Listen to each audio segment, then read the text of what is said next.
If Kashmir is simply an internal matter, why is it still debated around the world? On August 5 in 2019, New Delhi revoked Articles 370 and 35A overnight. Indian-occupied Jammu and Kashmir lost the special constitutional status it had for decades. India called it integration. Critics called it the end of Kashmir's autonomy. So, 7 years later, what actually changed?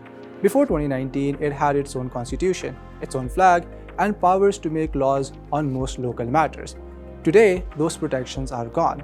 The former state was split into two union territories and brought under much greater control from New Delhi. The changes didn't stop there. Article 35A, which protected permanent resident rights, was removed. New domicile rules followed. Land ownership rules changed. Hundreds of central laws were extended to the region. Constitution of India is a unitary constitution, but it has a federal bias. And the federal bias gives certain powers increasingly to the states. So in fact, the states exercise considerable autonomy as they exist even today in terms of their internal functioning. That is now going to be denied to the state of J&K.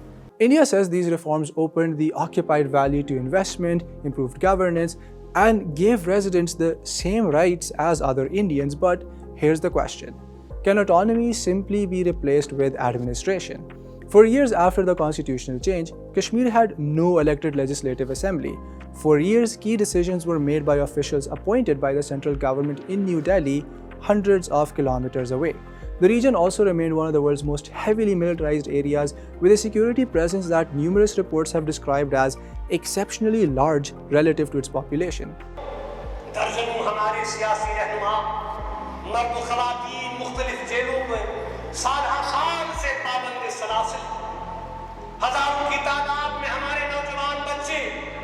जिनमें सहाफ़ी, इंसानी हुकूक के अलमबरदार, वकला, traders, कानून की सोहबतें बर्दाश्त कर रहे हैं। जितना जल्द हो सके हम उनको रिहा देखना चाहते हैं। Assembly elections eventually returned in 2024, but many powers remain with the federally appointed Lieutenant General. That means that the region is still governed differently from most Indian states. Then there's the international dimension. Pakistan rejects India's 2019 move, saying it violates the UN Security Council's resolution that recognized Kashmir as a disputed territory whose final status should be decided through a plebiscite. While New Delhi insists Kashmir is an integral part of the country and claim that the constitutional changes are an internal matter, 7 years on, one thing is clear. This wasn't just a legal amendment. It fundamentally changed how millions of people are governed.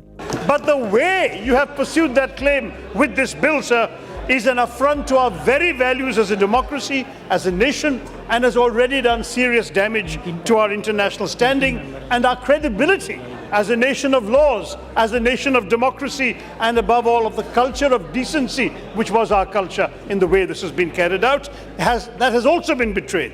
For Kashmiris, the debate isn't only about constitutional articles. It's about who makes decisions over their land, their institutions, and ultimately their political future.